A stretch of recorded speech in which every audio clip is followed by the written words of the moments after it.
तो क्या सुमित जी ऐसा समझा है कि किसी के पास कैश मार्केट में डिलीवरी है और उसने पोजीशन रख रखी है तो वो बेच के कर सकता है? हाँ अनिल जी, कर सकता है। वैसे एक बार शॉर्ट टर्म के लिए थोड़ा नीचे लग रहा है, 200 के लेवल एक बार टूटने चाहिए। एक बार पोजीशन हल्की करके फिर नीचे पे वापस से खरीदारी कर सकते हैं अगर कोई कैश पे करना चाहे तो। परफेक्ट। तो ये है आपके लिए राय इस वक्त आरबीएल बैंक पे। ध्यान रहे फ्रेश पोजीशन बनाने के पहले कि वायदा कारोबार के बैन में है। आइए बढ़ते हैं आगे और अब वक्त है एक बड़ी और एक्सक्लूसिव खबर आपके सामने रखने का। हमारे संवाददाता अनुवेश हमारे साथ कार्यक्रम में हो रहे हैं शामिल। आइए जानते हैं उनके पास क्या है बड़ी खबर। अनुवेश, गुड आफ्टरनून, बताएं क्या है खबर आपके पास? Good afternoon sir. भारत में बीईएल जो है वो भारत में अपना देसी make in India indigenise S-400 बनाने जा रही है। इस प्रोजेक्ट का नाम प्रोजेक्ट कुशा रखा गया है। अगर टाइमलाइन की बात करें, अगले 12-18 महीने में लगभग अगर देखें तो इसका प्रोटोटाइप बन के बीईएल तैयार कर देगा। उसके बाद इसको यूज़र ट्रायल के लिए दिया जाएगा।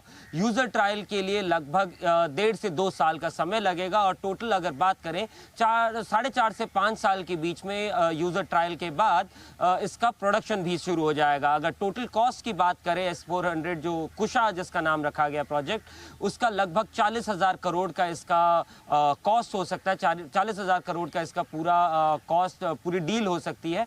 और अगर आप देखें जिस तरीके से हाल ही के दिनों में जिस तरीके से आकाश ने अपनी क्षमता दिखाई, जितने ड्रोन्स, फाइटर जेट्स और तमाम तरीके के इंट्रूडर्स पाकिस्तान की तरफ से भारत में घुसने की कोशिश कर रहे थे, उन सबको हवा में नेस्तो नाबूद किया। और इसी के वजह से कहीं ना कहीं इस प्रोजेक्ट को पुश दिया जा रहा है ताकि इंडिजनाइज S-400 जैसा सिस्टम हम भारत में बनाए जिसका नाम कुशा रखा गया है। ये है नाम रखा गया जो घरेलू सिस्टम पूरा का पूरा बनेगा और भारत में ये सिस्टम बनेगा और भारत में ही ये काम करते हुए दिखेंगे। बीएल के लिए एक बड़ी खबर आपके लिए आती हुई दिख रही है। बड़े एक्शन बीएल की तरफ होता हुआ दिख रहा है। तो और ये S-400 अनुवेश, अभी जो हमने ऑपरेशन सिंदूर किया उसमें S-400 बड़ा काम आया था। जी सर, पाकिस्तान की तरफ से एक हाइपरसोनिक मिसाइल दागी गई थी फतेह नाम की, उसको इंटरसेक्ट करने के लिए S-400 का इस्तेमाल भी किया गया था। इसी के साथ साथ S-400 अगर आप देखें तो हमारे पास 3 S-400 अभी मौजूद हैं जो हमने रशिया से खरीदे थे। 5 की टोटल डील हुई थी लेकिन 2 अभी तक आए नहीं हैं और 3 में से 2 को हमारे वेस्टर्न सेक्टर में और एक S-400 को ईस्टर्न सेक्टर में रखा गया है। और पूरे ऑपरेशन सिंदूर के दौरान S-400 आकाश बीएल का आकाश मिसाइल और L-70 और Zulu 23 जैसे वेपन्स जो हैं जो भारत में बने हैं और भारत में अपग्रेड किए गए हैं, सबसे ज़्यादा काम आए हैं हमारे एयर डिफेंस सिस्टम्स के लिए सर। ये है आपके लिए बड़ा डेवलपमेंट। कुशा ये होगी, इस प्रोजेक्ट का नाम होगा जो S-400 बनाने के लिए बीएल की तरफ से इस्तेमाल किया जाएगा। आइए जरा एक बार सेठी साहब से बीएल पर राय ली जाए और उसके बाद जरा चार्ट पर भी श्रीकांत चौहान साहब हमारे साथ कार्यक्रम में शामिल हो रहे हैं। श्रीकांत जी, बीएल के चार्ट आप तैयार रखें। सेठी साहब एक बार राय दें। आपको तो हमेशा पसंदीदा रहा ही ये शेयर, राइट? बिल्कुल अनिल जी, डिफेंस वाले स्टॉक्स और खास करके बीएल, एचएएल, बीडीएल बहुत ही पसंदीदा स्टॉक है और कई बार बार रिकमेंड करता हूं। और अनिल जी, बीएल के तो इस तिमाही के नतीजे भी with in the defence space तोड़फोड़ नतीजा है, सबसे अच्छे नतीजे आए। और उसके बाद हमने एक बहुत अच्छी तेजी भी देखी और ये अपने लाइफ टाइम के हाई के आसपास ट्रेड भी कर रहा है। आज के बाजार में भी पॉजिटिव है। और ये जो खबरें हैं जो इंडिजीनियस S-400 अगर ये कंपनी बना रही है तो डेफिनेटली भारत के लिए भी एक गर्व की बात होगी। ऐसे भी S-400 का जैसा जितना मुझे मालूम है 40,000 करोड़ दिया था भारत ने रशिया से उसको प्रोक्योर करने का, तो इस तरह के अगर भारत में ही हो जाता है तो उससे अच्छा तो क्या होगा। और बाकी BEL is definitely a great stock to own. मुझे लगता है लॉन्ग टर्म पोर्टफोलियो का हिस्सा रखना चाहिए और कोई भी गिरावट में स्टैगर्ड रूप में इसको ऐड करते रहना चाहिए। 2-3 साल में ये यहाँ से मल्टीबैगर रिटर्न्स दे सकता है ये स्टॉक। और बीईएल पर आपको बता दें कि अनिल सर ने भी लगातार बहुत क्लैरिटी के साथ बताया था कि जो एयर डिफेंस को लेकर जिस तरह के ऑर्डर्स निकल कर आ रहे हैं बार बार, उसका फायदा इन तमाम स्टॉक्स को मिलेगा। और सर ने इसको लगातार बैक टू बैक इस हफ्ते रेकमेंड भी किया स्टॉक इन एक्शन में। आइए आपको दिखाते हैं क्या रिकमेंडेशन थी। 13% भागा है एक हफ्ते में और 23 भागा है एक महीने में। मतलब युद्ध विराम के बाद सबसे बड़ी तेज दौड़, लेकिन इसने और एचएल नहीं लगाई। सो कुल मिलाकर थोड़ा है रियल प्राइस में 358 आपका सपोर्ट लेवल, 373 और 378।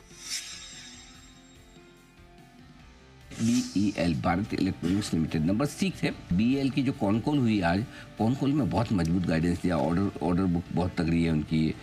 उसके अलावा आगे के लिए रेवेन्यू गाइडेंस जो दिया है वो मुझे लगता है कि वो बाजार को पसंद आता हुआ दिखा रहा है। ये वजह कि कॉनकॉल के बाद बड़ी तेजी में आता दिखा रही है स्टॉक और बढ़िया एक्शन भी बनता हुआ दिखा है। BEL आज भी हमारा स्टॉक इन एक्शन में यही शामिल है और सबसे ऊपर है और सबसे मजबूत भी, अच्छी मजबूती के साथ 4% मजबूत है। कई लोग इसे कंपाउंडिंग मशीन के तौर पर दे रहे कि अगर आप साल के 20% सालाना ग्रोथ से प्रसन्न है तो BEL आपको वहाँ से पॉजिटिव सरप्राइज दे सकता है।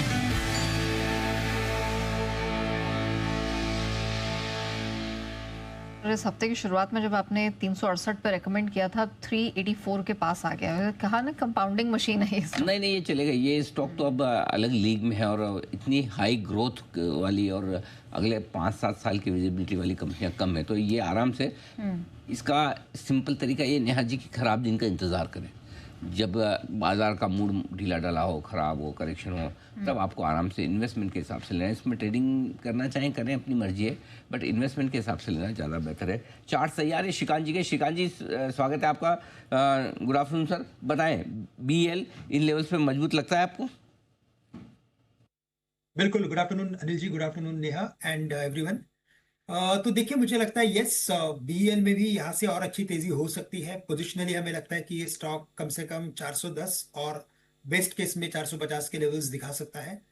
लेकिन अभी अगर आप देखें तो शॉर्ट टर्म में अनिल जी, पिछले यानी कि 1-1.5 महीने में ये स्टॉक 250 रुपए के करीब था, अभी 400 रुपए के करीब आ गया है। और आज का अगर आप देखें तो एक स्पेसिफिक जो एक फॉर्मेशन बन रहा है वो डोजी फॉर्मेशन बन रहा है, यानी इन लेवल्स पे आके ये स्टॉक थोड़ा सा थका हुआ है, या तो इन लेवल्स पे ये स्टॉक ने पॉज लिया हुआ है, ऐसा बोल सकते हैं। तो मुझे लगता है कि करंट लेवल्स पे एक बार 390 और 350 के रेंज में ये ट्रेड करते हुए नजर आएगा। और जहां पे भी बहुत ही बड़ा बुलिश मोमेंटम होता है ना, वहां पे क्या करना चाहिए कि जो 10 दिन का एक्सपोनेंशियल मूविंग एवरेज होता है उन लेवल्स के करीब अगर स्टॉक आता है तो वहां पे अगर आप आपकी एंट्री बनाते हो या परचेसेस बनाते